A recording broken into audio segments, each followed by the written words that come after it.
নমস্কার, নর্মদে হর শিবকুণ্ডা মা নর্মদাকে প্রণাম জানিয়ে শুরু করছি আজকের এপিসোড। ভীষণ গুরুত্বপূর্ণ আজকের এই এপিসোড আপনাদের জীবনকে কেন্দ্র করে, অর্থাৎ তুলা লগ্নকে কেন্দ্র করে। আমরা রাশিগত জায়গা থেকে অতটা বলছি না, লগ্নকে জোর দিচ্ছি। রবি এবং কেতু এই দুটি গ্রহ আপনাদের জন্মছকে যে কোনো একটি ঘরে একত্রে যদি অবস্থান করে, তার প্রভাব আপনাদের জীবনকে কেমনভাবে প্রভাবিত করে, মানে রবি কেতুর প্রভাবে আপনার জীবন কেমনভাবে প্রভাবিত হয়, তার সুফল তার কুফল এই সমস্ত কিছু নিয়ে আলোচনা হবে। ভালো করে মনোযোগ দিয়ে দেখুন। কাছে জন্মছক থাকলে আপনি নিয়ে মেলাতে পারেন। তুলা রাশি যাচ্ছি না, লগ্ন সাপেক্ষে পুরো আলোচনা যাচ্ছে। আমি প্রথমেই তোমাকে জিজ্ঞেস করব, এনাদের লগ্নে রবি এবং কেতু একত্রে বসে আছে, তাহলে কি কি প্রভাব এনাদের জীবনে এনারা পাবেন? অসফলতা, অলস ভাব, দোদুল্যমানতা, সিদ্ধান্তহীনতা, কিছুটা মস্তিষ্কের অবনতি, মানে ভাবনার অবনতি, প্রকাশে বাধা, গ্রহণযোগ্যতার ক্ষেত্রে বাধা, এক কথায় মানুষের ক্ষেত্রে পরিত্যক্ত, একাকিকত্ব, এইসব ভাব ওনাদের মধ্যে জন্মাবে। কুঁড়ে ভাব, অলস, নিদ্রাপ্রিয়। একাদশপতি রবি, হ্যাঁ সে বসে আছে লগ্নে। হ্যাঁ তাহলে রবি একাদশপতি হয়ে লগ্নে এসে এই খারাপ ফলগুলো দিচ্ছে কেতুকে পেয়েছে বলে? হ্যাঁ, এক কথায় বলো, তারপর বলছি পেয়েছে বলে। তাই তো? হ্যাঁ, এই জায়গায় রবির নিচস্থ ঘর। আচ্ছা। উপার্জন তিনি করবেন, যেহেতু উপার্জনপতি, কিন্তু ধীর, স্লো, যেটা হওয়ার কথা সেটা পাবেন না। তার মানে কি, ধীর লয়ে চলবে, প্রাপ্য জিনিস পাবেন না। রবি এখানে মানে ধরো ভালো তারা পাক, যাই পাক, এই তোমার ধীর লয়ের যে জায়গাটা বলছো এটা হবেই। একদম, কারণ ওটা তার নিচস্থ ঘর। শোনো, তুমি যদি দুর্বল হও, তোমাকে যদি 3 কিলোমিটার হাঁটতে বলা হয়, সাইকেল চালাতে বলা হয়, যেখানে শারীরিক পরিশ্রম লাগে, তুমি যাই করো একটু হাঁপাবে, এটাই তো নিয়ম। তো এটাই তো তার দুর্বল জায়গা, রবির দুর্বল জায়গা। আর কেতুরও প্রিয় ঘর নয়, যেহেতু শুক্রের ঘর এটা, রবিরও প্রিয় ঘর নয়। তাইলে একে প্রিয় ঘর নয়।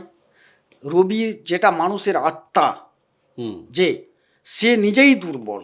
তোমার যদি আত্মাটাই দুর্বল হয়, তুমি সাইড থেকে যতই তাকে সাপোর্ট করার চেষ্টা করো, ততটা সাবলীলত্ব আসবে না। এটাই হচ্ছে খোলা কথা। এনাদের বিবাহিত জীবন, হ্যাঁ, কেননা যেহেতু রবির সপ্তম দৃষ্টি, আমি ওই জায়গা থেকে জিজ্ঞেস করছি।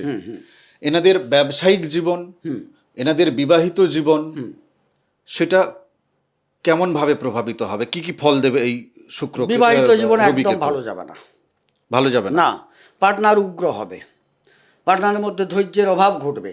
ওনার যে পার্টনার এমন কিছু ব্যবহার করবেন ইনি মেনে নিতে পারবেন না। ওনার ঠিক উল্টো, ওনাদের একটু কি ধীর, চাপা, স্লো, এই তো চরিত্র। ঠিক উল্টো দিকে ওর হচ্ছে ধীর নয় অধীর, স্লো নয় ফাস্ট, কম নয় বেশি, সত্য নয় মিথ্যা, এই জায়গাগুলো থাকবে। ব্যবসার ক্ষেত্রে ভালো ফল পাবে। হ্যাঁ, ব্যবসায় ভালো ফল পাবে যদি তিনি ইলেকট্রিক সমন্বিত ব্যবসা, ফটোগ্রাফি সমন্বিত ব্যবসা, কিংবা কম্পিউটার রিলেটেড কিছু ব্যবসা, নির্মাণ সংক্রান্ত কিছু ব্যবসা, এইসব কাজে থাকেন, অবশ্যই ভালো ফল পাবেন। চতুর্থ ঘরে রবি এবং কেতু, তুলা লগ্ন সাপেক্ষে। তাহলে এক্ষেত্রে তাদের মানে যাদের জন্মছকে চতুর্থ ঘরে আছে, তারা কি কি ফল পাবে? পারিবারিক অশান্তি পাবে, সফলতায় অভাব পাবে, বন্ধু থেকে প্রতারণা পাবে, সুখ স্বাচ্ছন্দ্যের অভাব ঘটবে, গাড়ি বাড়ি করব বলে বিফল হবে।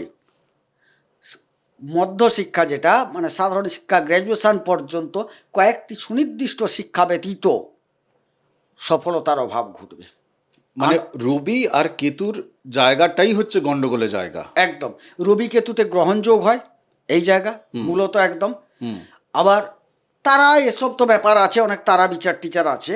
একটা তুমি সামগ্রিক জানতে চাইলে এটা বলে দিলাম, এই জায়গায় রবির পছন্দের জায়গা নয়। না, আমি রবির পছন্দের জায়গাতে যখন সপ্তমে যাব, হ্যাঁ। আমি তখন তারা নিয়ে জানবো, সপ্তমে ভালো ফল দেয় সেই জায়গাটাই আমি যাব। আমি একটু এই জায়গা থেকে আরেকটু জানতে চাই যে মানে যাদের চতুর্থ ঘরে রবি কেতু আছে, হ্যাঁ, ধরো রবি কেতুর এই যে মানে তার জাগতিক জীবনে এই যে প্রতিষ্ঠার ক্ষেত্রে, বন্ধু বান্ধবের ক্ষেত্রে, ঘর বাড়ি বানানোর ক্ষেত্রে এই যে এত বাধা বিপত্তি, একে উতরাবে কি করে, সমাধান করবে কিভাবে? এই জায়গাটায় মূলত রবিকে আগে ঠিক করতে হবে। মূলত রবি প্রতিকার করতে হবে। হ্যাঁ, প্রতিকার করতে হবে। ঠিক করা মানে প্রতিকার, হুম বা তুমি আচরণগত কিছু যদি করতে পারো, হুম এটা তোমার আলাদা ব্যাপার। আমার এক কথায় ঠিক করতে হবে হ্যাঁ এটাকে। যদি ঠিক করে নিয়ে কেতুকে প্রশমিত করে দিতে পারো, কথাটা বুঝবে, হুম তখনই কিন্তু ঠিক হয়ে যাবে। ঠিক শরবতের মতো ব্যাপারটা, কোনো কারণে শরবতটায় চিনি বেশি হয়ে গেছে, আর একটু জল ঢালো। আরেকটু জল ঢালো, কিংবা একটু লেবু আর একটু দাও, হুম তবে তো গিয়ে শরবতটা মেজারমেন্টে আসবে। এখানে মেজারমেন্ট আনতে হবে তোমাকে। মেজারমেন্ট যতক্ষণ না আনবে অস্থির অবস্থা চলবে। এই জায়গায় এরই কারণে, জাতকের কারণে পরিবারে অশান্তি চলবে। জাতক কি করবে তার পরিবারে এমন অশান্তি হবে? মানে ইনিই অশান্তি করবেন, উনার তুলা লগ্নের জাতক জাতিকা অশান্তি করবে। অশান্তি করবেন, উনি অশান্তি করবেন। তার কর্মকাণ্ড, তার কিছু গোপনীয় কর্মকাণ্ড আচ্ছা, পরিবারের অশান্তি ডেকে আনবে। এবারে কি করবেন সেটা হচ্ছে টোটাল কুণ্ডলীর উপর বাকি 7টা গ্রহ দেখতে হবে। দেখতে হবে কিসের জন্য আসছে। এটা অশান্তিটা সূচিত করছে, কথাটা বুঝবে।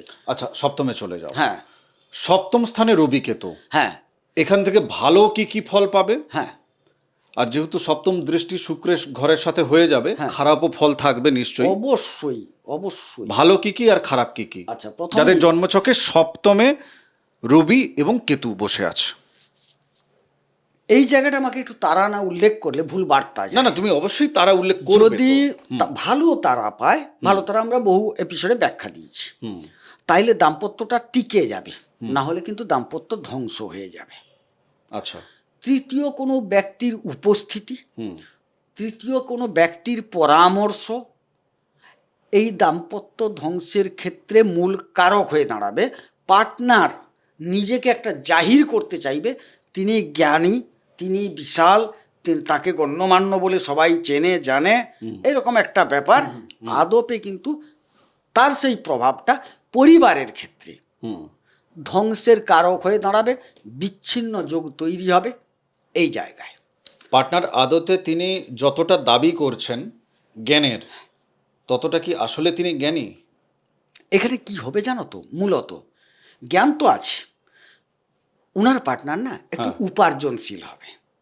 উনার পার্টনার সে যে উপার্জনটা করছেন না, সেইটা নিয়ে তার যে অহংকার দম্ভ, জাতক মেনে নিতে পারবে না। বুঝতে পেরেছো কোন জায়গাটায়? হ্যাঁ, আমি বুঝতে পেরেছি এই জায়গাটায়, যে তুলা লগ্নের যিনি ব্যক্তি বা মহিলা, তার স্বামী বা স্ত্রী, সে যতটা উপার্জন করছে সে চাইছে যে সে একটু যেন প্রশংসা পায়, সে সেটা নিয়ে গর্ব করছে তার উপার্জনটাকে নিয়ে। ক টাকা ইনকাম করো, 1 লিটার সর্ষের তেল শেষ হয়ে গেল, 5 টাকা যদি ইনকাম করতে না, তাইলে হতো সকাল 6টা থেকে বেরিয়ে যাই, রাত 9টার সময় বাড়ি আসি, মাথার ঘাম পায়ে ফেলে চলে আসি, হাজার হাজার টাকা ইনকাম করছি, বাড়িতে থাকছে না। কি করছো তুমি? মানে আমি ইনকাম করছি, আমার সংসার পরিপালনের জন্য আমার পার্টনার সে খরচ করছে, সে কিন্তু কেউ সর্ষের তেলটা খেয়ে নেওয়ার জিনিস নয়, কথাটা বুঝবে। কিন্তু পার্টনার, এবারে আমি একটা উদাহরণ দিচ্ছি, যদি পুরুষ পার্টনার হয়, সে বলছে তার স্ত্রীকে যে তুমি কি করছো, এই করছো সেই করছো, আমি সারাদিন পরিশ্রম করি, অমুক করি তসুক করি, এনে ঢেলে দিচ্ছি, তোমার কোনো পরিমাপ নেই নেই। মানে কি, আমি যে উপার্জনটা করছি এটা অহংকারের সাথে উপস্থাপিত করা, বারবার যখন হবে, কেতু কিন্তু বারবার, কেতু সেটাই কি না ধীর লাই কুটুর কুটুর করে চালাতে থাকবে তাকে। একটা জিনিস বারবার বারবার কে শুনতে চাইবে না, আমি একটু অতীতে যাই। হ্যাঁ বল। বারবার বারবার একটা মানুষ তিনি যখন বলছেন, আমি ধরে নিচ্ছি কথার কথা হিসাবে, তোমারটাও ঠিক হতে পারে, আবার এর বিপরীতটাও তো হতে হ্যাঁ, পারে, হতেই পারে। যে যিনি তুলা লগ্ন তুলা রাশির, যার সপ্তমে রবি কেতু আছে, তার হাজবেন্ড তিনি হয়তো ওনাকে প্রকৃত সত্যটা বোঝানোর চেষ্টা করছেন। আরে বাবা, এখানে রবি কেতু থাকা মানে এখানে তো রাহু আছে, হ্যাঁ তাহলে ওনার নিজের তো রাহু আছে, অবশ্যই, তাই না? তাহলে যার রাহু আছে তার মধ্যে তো ইলুয়েশন পাকানোর প্রতিভা লুকিয়ে আছে না? একদম। কিন্তু সেটা কি জানো, সরাসরি বলা। তার মধ্যে ইনার মধ্যে যেরকম একটা কুটিল ভাব সব সময় থাকবে পার্টনারের, উনার যে পার্টনার উগ্র হবেন মানে আমার জাতক উগ্র হবেন, কিন্তু স্ট্রেট কাট, স্ট্রেট ফরওয়ার্ড। খারাপটা খারাপই করবে ও, কিন্তু স্ট্রেট ফরওয়ার্ড। হ্যাঁ, যাই হোক, আমার বক্তব্য হচ্ছে যে ধরো যেদিন দুজনে বিয়ে হয়েছিল সেদিন তো মিষ্টতা ছিল, তারপর বিবাহিত জীবনে একটা তিক্ততা ঢুকছে ধীরে ধীরে। তাহলে এই যে ধীরে ধীরে ঢোকার জায়গায় যার রাহু আছে, তিনি কি আত্মবিশ্লেষণ করে নিজের দোষ ত্রুটি খুঁজে পায়? না, পাবে না তো। তাহলে যে নিজের দোষ খুঁজে পাচ্ছে না, তাহলে তার হাজব্যান্ড যদি তাকে সর্ষের তেল নিয়ে বা কেরোসিন তেল নিয়ে বা ওষুধ নিয়ে বা যাই কিছু বলুক না কেন, তাহলে তাকে ঠিকই বলছে কোথাও থেকে। হয়তো তার বলার আঙ্গিকটা খারাপ হয়েছে, বারবার বলতে বলতে মুখ বেঁকে গেছে, আঙ্গিক খারাপ হয়ে গেছে, মানে লোকটা ঠিক কথা বলছে, কিন্তু আজ আমি বলছি তুমি ঠিকই বলছো, কিন্তু তুমি খারাপভাবে বলছো কেন? খারাপটা তো মুখ তো বেঁকিয়েইছে তো রাহুর জন্য। এটা তো তার চরিত্র, তুমি তো দেখে এসছো, আমার কথা বোঝো আগে। আমরা যখন ভুলটা কোথায় করি আগে খোঁজো। বিয়ে করার সময় কেন আমরা দেখে বিয়েটা করি না, এই জায়গায় একটা জিনিস তুমি ছেড়ে যাচ্ছ। আচ্ছা, রাহু আর রবি, কেতু, রাহুর সপ্তমে কেতু থাকবে, এটা জাগতিক নিয়ম। রাহু আর রবি পরস্পর শত্রু, উভয়ের মধ্যে অবস্থানে গ্রহণযোগ তৈরি হয়। হ্যাঁ, এবারে তারা পরস্পর সপ্তমেও একে অপরকে দেখছে।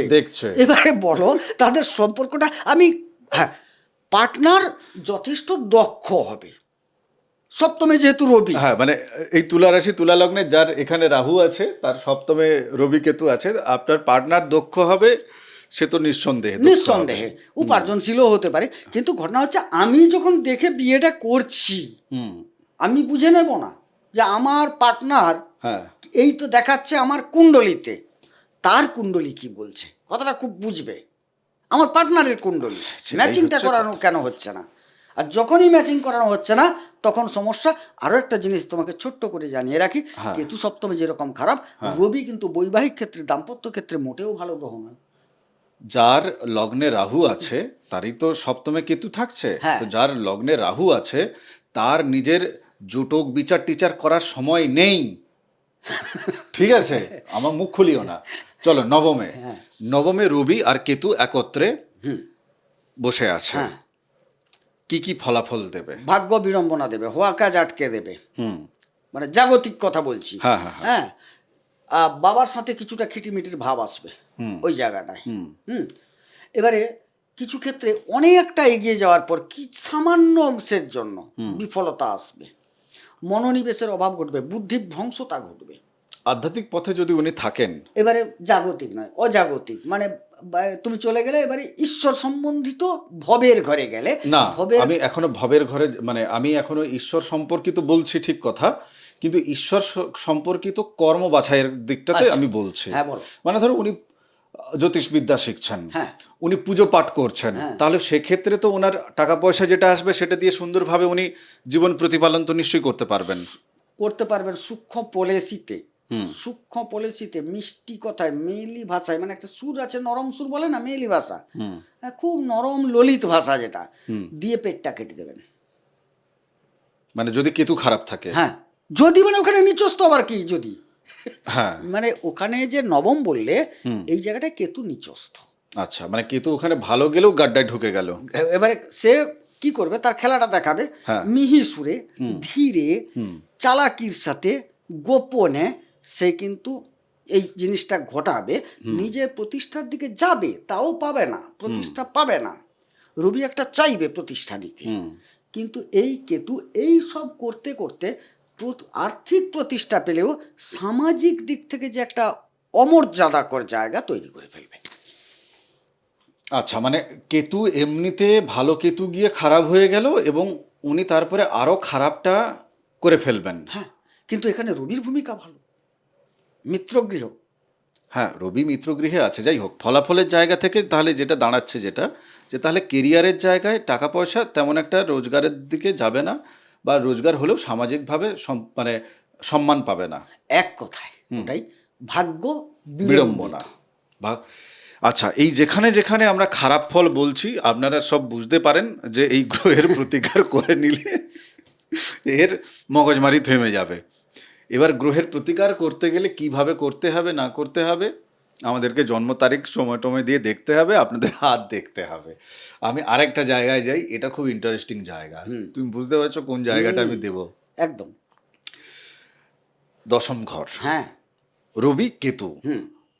এখানে তুমি রবিকে 10 ডিগ্রির ভেতরে রাখো, আর কেতুকে তুমি 20 থেকে 30 ডিগ্রিতে ধরো, ওটাতে জন্মছকে আছে। এবার একটু অ্যাডভান্স লেভেলে যারা জ্যোতিষবিদ্যায় একটু খোরাপতি আছে তাদের জন্য আলোচনা, ঠিক আছে?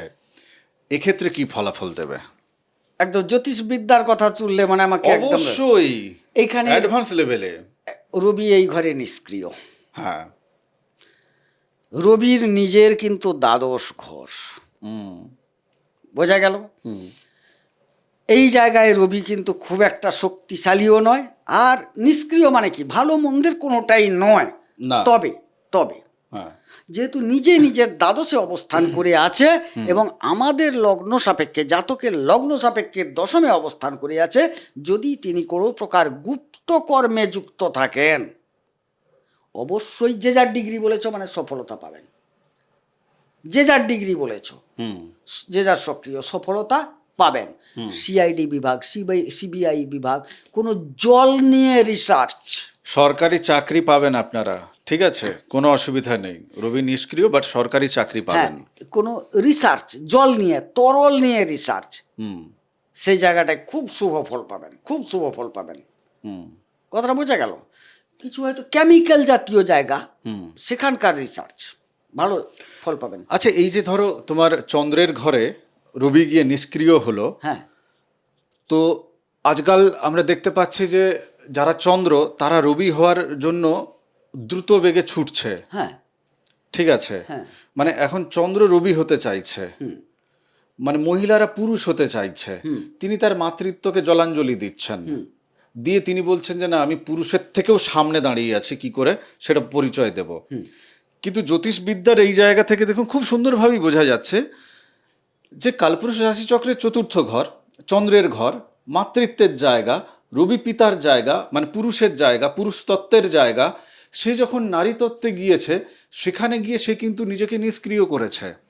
সেখানে তার শান্তি খুঁজছে, সেখানে তার মোক্ষ খুঁজছে, সেখানে তার আধ্যাত্মিক জায়গা খুঁজছে, রবি নিজে খুঁজছে তো। কিন্তু এদিকে চন্দ্র যখন এড়ে হয়ে বসে আছে, তখন কিন্তু আরো সংঘাত। একটা কথা কোথায় জানো তো, তুমি দেখবে পুরাণ ইতিহাস যাই নিয়ে আসো, নারী শক্তির কাছে পুরুষ শক্তি অনেকটা ক্ষীণ। উদাহরণ ছাড়া আমার কথাটা একবারে এক পক্ষের হয়ে যাবে। হ্যাঁ, বলো। আচ্ছা, যখন মহিষাসুর বধ হয়েছিল, কোনো পুরুষ শক্তি তো করতে পারত, সেখানে নারী শক্তিকে আনা হয়েছিল সম্মুখে। হ্যাঁ, সমস্ত পুরুষ তার অস্ত্রশস্ত্র দান করেছিলেন যুদ্ধের জন্য, কিন্তু সামনে আনা হয়েছিল কাকে? নারী শক্তিকে আনা হয়েছে। নারীর মধ্যে এমন একটি শক্তি নিহিত আছে, যদি ঠিকঠাকভাবে তিনি পরিচালিত করতে পারেন, তিনি কিন্তু প্রত্যেককে, শুধু রবির কথা বলছি না, প্রত্যেককে তার কাছে এনে নিষ্ক্রিয় করে দিতে পারেন। কিসের দ্বারা? ভালোবাসার দ্বারা, স্নেহের দ্বারা, মমতার দ্বারা। মাতৃত্বের জায়গা তো, হ্যাঁ, তার একটা পাওয়ার আছে, কিন্তু এই যুগে সেই পাওয়ারটাকে কাজে লাগায় না, উল্টো পথে হাঁটার চেষ্টা করে। আচ্ছা, চন্দ্র হচ্ছে যত প্রকার গ্রহ আছে সব থেকে যদি মারক কেউ হতে পারে, সে হচ্ছে চন্দ্র। হ্যাঁ, সব থেকে যদি মারক কেউ হতে পারে, যার শনি চন্দ্র আছে, তার মগজমারি ওখানে ওই কারণে। ধরো এই যে রবি কেতুর সাথে চলো ওখানে চন্দ্রকে যোগ করে দিই একটু, ঠিক আছে, তুলা লগ্ন কর্কট রাশি করে দিই, ওই দশমে বসাই, না দশমে নয়, চলো একাদশেই বসাই, ওখানে রবির ভালো ঘর তো, ওখানেই চন্দ্রকে বসাই, ওখানেই কেতুকে বসাই। এটা এক্সট্রা একটা আপনাদের বলার জন্য, যার জন্মছকে আছে তার তো পোয়া বারো প্রেডিকশন হয়ে যাবে। একাদশে তোমার রবি কেতু চন্দ্র ওনাদের জন্মছকে আছে, তুলা লগ্ন সিংহ রাশি, চলো ওনার প্রেডিকশন দাও। হ্যাঁ, উপার্জনশীল মনোভাব থাকবে, উপার্জন তিনি করতে পারবেন সাবলীলতার সঙ্গে করতে পারবেন। তার মনে একটা, তিনি যদি উপার্জনের সঠিক জায়গাটা খুঁজে নিতে পারেন ভালো, না হলে আরও পাবো, আরও হতো, হয়তো হলো না, একটা সন্দেহ বাতিকতা তৈরি হবে ওই জায়গায় লাভস্থলে। আবার এখানে একটা জায়গা আছে, খুব রবি আর যদি চন্দ্র কাছাকাছি ডিগ্রিতে থেকে যান, একটা গ্রহণযোগ তৈরি হয়ে যায় ওটাই। মাঝে মাঝে উপার্জন ওই কারণে ব্রেক হতে পারে মাঝে মাঝে, কিন্তু ব্রেক হলেও ওর মনোভাব কিন্তু সবসময় উপার্জনশীলতার দিকে দৌড়াবে, উপার্জন করি। এই ক্ষেত্রে কি হয়, কেতুর কুটিলতার প্রভাবে, কেতুর কুটিলতার প্রভাবে কোনো কোনো ক্ষেত্রে কুটিল জাতীয় যে পন্থা অবলম্বন করতে পারেন উপার্জনের জন্য, লাভের জন্য। আর একটু তোমাকে ডিটেলসে যেতে বলছি আমি। বলো কোন বিষয়টাই? ব্যবসার জায়গা, ব্যবসার সফলতার জায়গা এবং বিবাহের সফলতার জায়গা, একাদশ ঘরটা এমনি এমনি বসাইনি আমি।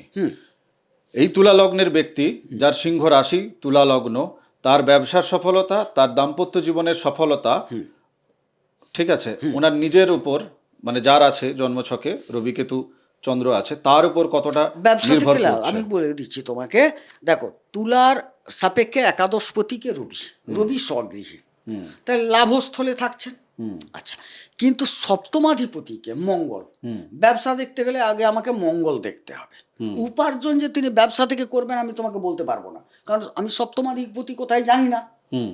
এবারে আমি দেখছি যেহেতু চন্দ্র এনেছো, কর্ম থেকে উপার্জন হবে, কারণ কর্মাধিপতিকে তুমি নিয়ে এসছো, দশমপতিকে আমি নিয়ে চলে এসেছি, তাহলে উনি কর্ম থেকে উপার্জন করবেন, এটুকু স্পেসিফিক ভাবে বলতে পারি। কারেক্ট।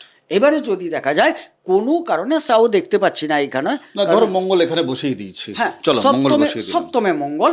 এবারে আমাকে দেখতে হবে যে এর মধ্যে ডিগ্রিগতভাবে শক্তিশালী কে, আগে সেটাই যেতে হবে। সপ্তমে যেরকম মঙ্গল, তার অবস্থানটা কতটা মজবুত এদের তুলনায়, যদি এদের তুলনায় সে মজবুত হয় তখন কিন্তু সে ব্যবসা করবে। মনোভাব কাজের থাকলেও কীরকম হবে জানো, একটা চাকরির মনোভাব থাকবে, কিন্তু সে কোনো কারণে চাকরির মনোভাব থেকে ব্যবসায় বাধ্য হবে যেতে, বা একই সাথে কর্মও করবেন ব্যবসাও করবেন। কারণ জীবন কেমন, হ্যাঁ না কারণ কারণ সপ্তমাধিপতি সরাসরি লগ্ন বা রাশিকে দেখছে, তার মানে কি ব্যবসা করতে বলছে। আবার এই জায়গায় দেখা যাচ্ছে যে উপার্জনপতি উপার্জনে কর্মাধিপতি এসছে, তার মানে কর্ম একই সাথে কর্মও করবেন উপার্জনও করবেন, পার্ট টাইম, মানে এবং সেটা খুব ভালোভাবে হবে। হ্যাঁ ভালোভাবে হবে, ভালোভাবে হবে। এবার প্রশ্নটা কি বলছিলে বলো, আমি আটকে দিচ্ছি। বিবাহিত জীবনের ক্ষেত্রে এনার বিবাহিত জীবন কেমন হবে? মধ্যম প্রকৃতির। কেন জানো, একদম শাস্ত্রে বলা হয়েছে যে সপ্তমে মঙ্গল ভালো নয়, ভৌমযোগ তৈরি করে। আমাদের এপিসোড আছে, দেখে নেবেন। আচ্ছা, কিন্তু যখন তিনি স্বগৃহী অবস্থায় থাকবেন সেই ভৌমযোগটা খারাপের দিকটা অনেকটা শিথিলতা করে। যদি এক্ষেত্রে যদি যদি যদি কোনো খারাপ গ্রহের প্রভাব পড়ে যায় তাইলে কিন্তু সেটা খারাপ হতে পারে। এক্ষেত্রে আরো বলবো শনির অবস্থান প্রথমে বিবেচনা করা দরকার। তুমি শনি দেখবে, আমি দেখব রাহু কোথায় বসে আছে। একাদশে কেতু মানে রাশি সাপেক্ষে মানে লগ্ন সাপেক্ষে একাদশে কেতু মানে পঞ্চম। বহু প্রেম 10 বছর পরেও ফোন করবে, হ্যালো তুমি ভালো আছো, ঠিক আছে। হ্যাঁ, তো এখানে বহু মগজমারি, এই মগজমারির ছাপ ভাগ্যে যাবে, তো স্বাভাবিক কারণে অন্য অনেক মগজমারি আছে। না না, ওটা বিবাহিত জীবন, বিবাহিত জীবনে প্রেম সঞ্চার করবে, বিবাহিত জীবনে বিড়ম্বনা দেবে। তবে একটা কথা বলতে পারি, এখানে ডিভোর্সের সম্ভাবনা কম। যাই হোক, দ্বন্দ্ব থাকবে, দেখো দ্বন্দ্ব থাকে ডিভোর্স হয় না, আবার দ্বন্দ্ব না থেকেও ডিভোর্স হয়। প্রেম থেকে যে কেবলমাত্র ডিভোর্স হয়েছে এটা বলবো না, প্রেম কারোর সাথে নেই কিন্তু ডিভোর্স হয়েছে, এও তো কেস আছে। বিভিন্ন ধরনের জটিল জটিল ব্যাপার আছে। যাদের মনে হচ্ছে যে হ্যাঁ আমার রবি কেতু জন্মছকে কোথাও একটা বসে আছে, যোগাযোগ করে ফেলবেন। আমরা বাকিটা বুঝে নেব, আর আপনাকে বাকিটা সুন্দর করে বুঝিয়ে দেব আপনার জীবনের গতি প্রকৃতি কেন কি হচ্ছে কিসের জন্য হচ্ছে। আর যদি সত্য শুনতে চান, সত্য তো বলবোই আমরা, বলছি আরও অতি সত্য যদি শুনতে চান, আপনার নিজের কোথায় কোথায় খামতি আছে কমতি আছে সেগুলো শুনতে চাইলে ওই বাটনটা অন হয়ে যাবে, সেগুলো আপনাকে আমরা শোনাবো। ঠিক আছে? আর নইলে আমরা অনেকটা ঢেকে রেখে আপনাকে বলবো, কিন্তু প্রতিকার দেওয়ার সময় সেই প্রতিকারই দেওয়া হবে আপনাকে, যেখানে ওই ঢেকে রাখার মেডিসিন, মানে ঢেকে রাখা জায়গাগুলোর মেডিসিন আমরা ঠিক করব। আমরা আমাদের নীতির জায়গা থেকে সরবো না, চিন্তার কোনো বিষয় নেই। হ্যাঁ, ভালো থাকুন, সুস্থ থাকুন, ভক্তির পথে থাকুন, যোগাযোগ করুন জীবনকে জানার জন্য আগে, বাকি তারপর দেখা যাবে। তপভূমি নর্মদা মা নর্মদার মাহাত্ম্য কথা আছে এই চ্যানেলে, অডিও সিরিজ 365 এপিসোড, আলাদা প্লেলিস্ট করে রেখেছি। তুলা লগ্ন নিয়ে আলাদা একটা প্লেলিস্ট বানিয়েছি, ওখানে দেখবেন অনেক ভিডিও আছে। আজ পর্যন্ত যা চ্যানেলে গেছে বিভিন্ন ভিন্ন এপিসোড রাখা আছে ওখানে, আপনি দেখুন, নলেজ পাবেন। সত্য কথা বলবো, শোনার পরেও যদি রাগ না হয়ে থাকে, যা আলোচনা হয়েছে যদি রাগ না হয়ে থাকে আর কি, চ্যানেল সাবস্ক্রাইব করতে ইচ্ছা করলে করে ফেলুন, কেননা ছাল ছাড়িয়ে নুন মাখিয়ে আরো আলোচনা আসবে। আমাকে দিয়েছে এটাই করতে, কিচ্ছু করার নেই। যে না, কটা দিন আছে আছে, আমাদের কুণ্ডলী আলোচনা চলছে, সেখানে তো অনেকটা খোলা খাপসা আলোচনা চলছে কুণ্ডলী আলোচনা। দেখো যার যা আছে, যা দেখা যাচ্ছে গ্রহগত অবস্থান থেকে, সেটা বলতে হবে। আর না আমরা কারোর ভাগ্য তৈরি করে দিতে পারবো, না কারোকে গালাগালি দিতে পারবো, না কাউকে তেল মাখাতে পারবো, ম্যানেজমেন্ট কিচ্ছু না। জ্যোতিষশাস্ত্রের জায়গা থেকে যতটুকু জ্ঞান বুদ্ধি আছে, সেই জায়গা থেকে যা দেখতে পাচ্ছি তাই বলবো। কারোর ভালো লাগবে, কারোর খারাপ লাগবে, কি আছে, চ্যানেল সাবস্ক্রাইব করে ফেলুন না, কোনো অসুবিধা নেই। নমস্কার, নর্মদে হর। নর্মদে